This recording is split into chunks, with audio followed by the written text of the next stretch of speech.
ایران نے اسرائیلی حملوں میں 6 نیوکلیئر سائنٹسٹ کی شہادت کی تصدیق کر دی ہے۔ ایرانی میڈیا کے مطابق حالیہ اسرائیلی حملوں میں ایران کے 6 نیوکلیئر سائنٹسٹ شہید ہوئے ہیں۔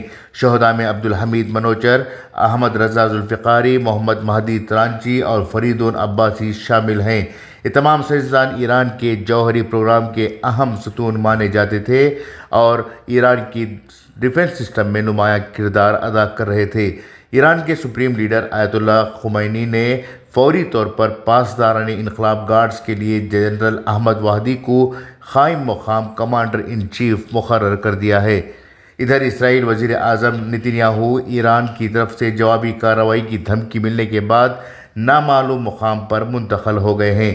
اسرائیلی وزیر دفاع اسرائیل کوٹر نے اعلان کیا ہے کہ اسرائیل نے ایران پر پیشگی حملے کیے اور اسرائیل میں ایمرجنسی نافذ کر دی گئی ہے۔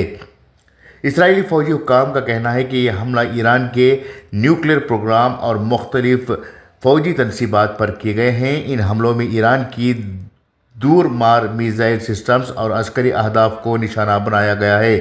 ایران کے سرکاری میڈیا نے دعویٰ کیا ہے کہ اسرائیلی حملوں میں پاسداران انقلاب کے ہیڈ کوارٹر کو نشانہ بنایا گیا۔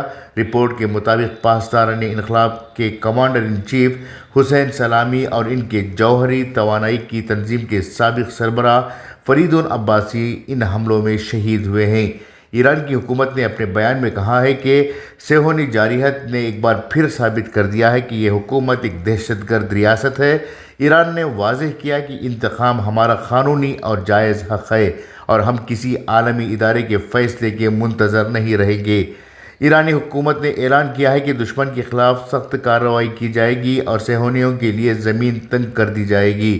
ایرانی حکومت نے اپنے بیان میں مزید کہا کہ شہداء کے خون کا بدلہ لیا جائے گا اور ہم عالمی سطح پر اپنی عزت اور وجود کا دفاع کریں گے۔ ہم نے جنگ کا آغاز نہیں کیا لیکن کہانی کا اختتام ایران کے ہاتھوں میں ہوگا۔ جمعہ کی صبح قم کی مسجد جمکران کے فیروزی گنبد پر انتقام کی علامت کے طور پر سرخ پرچم لہرایا گیا۔ عوام کی بڑی تعداد نے جمع ہو کر اسرائیلی جارحیت کے خلاف شدید احتجاج کیا اور اسرائیلی حکومت کے خلاف سخت انتقامی کارروائی کا بھی مطالبہ کیا۔ ایران کے اعلیٰ ترین حکام نے اعلان کیا ہے کہ اسرائیلی حملوں کا دندان شکن جواب دیں گے اور اسرائیل کی جارحیت کو ہر سطح پر ناکام بنایا جائے گا۔ دوسری جانب ایران اور اسرائیل کی جو فوجی طاقت ہے اس کا موازنہ کیا جائے تو ایران اور اسرائیل کے درمیان زمینی فاصلہ تقریباً 2152 کلومیٹر ہے۔ اکتوبر 2024 میں ایران نے اسرائیل پر میزائل حملہ کر کے ثابت کر دیا تھا کہ ایران کا میزائل پروگرام خطے کا سب سے بڑا اور ترقی یافتہ سسٹم ہے۔ امریکی سینٹرل کمانڈ کے جنرل کینٹ میکنز نے کہا کہ 2022 میں ایران کے پاس 3000 سے زائد بیلسٹک میزائل موجود تھے۔ دوسری طرف اسرائیل کے پاس دنیا کا سب سے جدید میزائل دفاعی نظام آئرن ڈوم موجود ہے جو قریبی فاصلے سے داغے جانے والے راکٹ اور ڈرون حملوں کو بروقت تباہ کرنے کی صلاحیت رکھتا ہے۔ اسرائیل کے مشہور میزائلوں میں ڈیلائلا، جبرائیل، ہاریون، جیریکو 1، جیریکو 2، جیریکو 3، ٹورا اور پوپیٹی شامل ہیں۔ اسرائیلی دفاع ماہرین کے مطابق آئرن ڈوم دنیا کا سب سے کامیاب قلیل فاصلے کا ڈیفنس سسٹم ہے۔ ایران کی آبادی اسرائیل سے تقریباً 10 گنا زیادہ ہے لیکن ڈیفنس ایکسپنسز میں اسرائیل ایران سے آگے ہے۔